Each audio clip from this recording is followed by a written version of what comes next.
ইতিমধ্যে দুগৰাকীকৈ বিষয়া কৰ্মচাৰী CIDৰ জালত পৰিছে আপোনাৰ জৰিয়তে সবিশেষ জানিব বিচাৰিম হয় চাকৰি সুৰভি আপুনি ইতিমধ্যে উল্লেখ কৰিছে যে APSC কেলেংকাৰীৰ ইজনৰ পাছত সিজনকৈ টকাৰ বিনিময়ত চাকৰি লাভ কৰিছিল ঠিক তেনেদৰে সুৰঞ্জিতা হাজৰিকা নামৰ এগৰাকী দ্বিতীয় চাকৰি লাভ কৰিছিল আৰু তাৰ পাছতে 2018 চনত গ্ৰেপ্তাৰ হৈছিল 2018 চনত গ্ৰেপ্তাৰ হোৱা সুৰঞ্জিতা দত্তক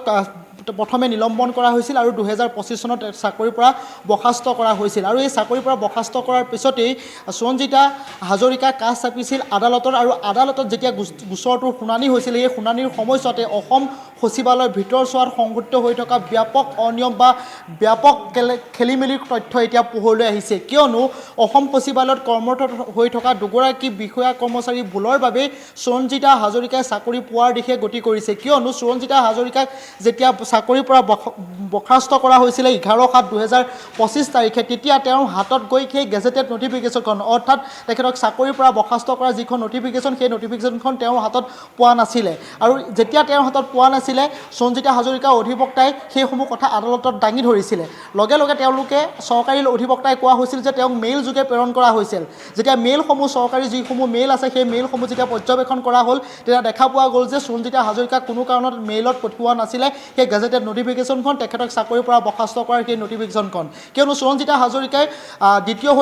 দ্বিতীয় হৈছিল কেৱল টকাৰ বিনিময়ত ৰাকেশ পালক টকা দিয়েই চাকৰি লাভ কৰিছিল আৰু 2018 চনত গ্ৰেপ্তাৰ হৈছিলে আৰু এই গোটেই বিষয়টো যেতিয়া আদালতৰ মজিয়াত শুনানি চলি আছিলে সেই সময়ছোৱাতে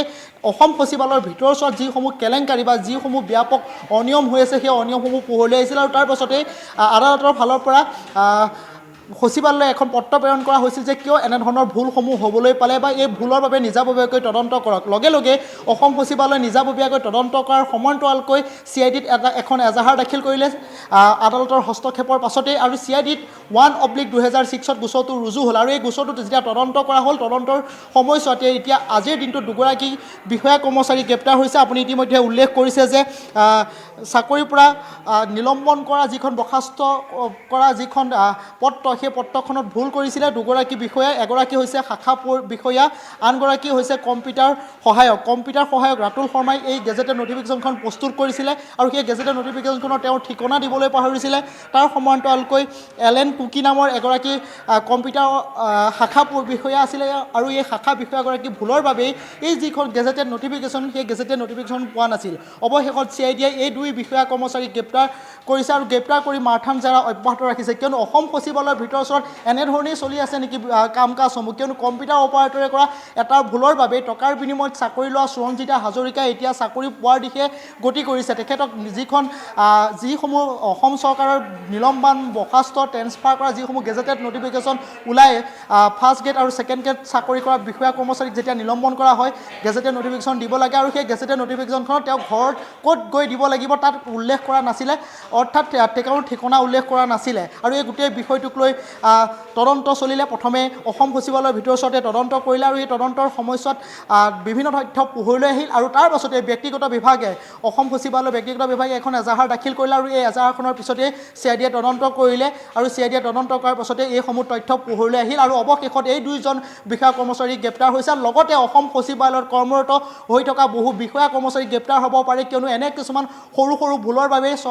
এনেধৰণে টকা লোৱা কিছুমান বিষয়াই চাকৰি ঘূৰাই পোৱাৰ দিশে গতি কৰিছে আৰু তাৰে ভিতৰতে হৈছে এইগৰাকী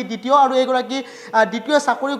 যেতিয়া শুনানি হৈছিলে চাকৰি ঘূৰাই বিচৰাৰ পাছত যিখন আবেদন কৰিছিলে গুৱাহাটী উচ্চ ন্যায়ালয়ত গোটেই শুনানিটো চলি আছিল আৰু এই শুনানিৰ সময়ছোৱাতে এইসমূহ তথ্য পোহৰলৈ আহিলে আৰু আদালতৰ হস্তক্ষেপৰ পিছতে CIDয়ে এতিয়া গ্ৰেপ্তাৰ কৰিছে দুই বিষয়া কৰ্মচাৰী এগৰাকী কম্পিউটাৰ সহায়ক মই পুনৰবাৰ উল্লেখ কৰিছোঁ আৰু আনগৰাকী হৈছে শাখা বিষয়া আৰু দুয়োগৰাকীকে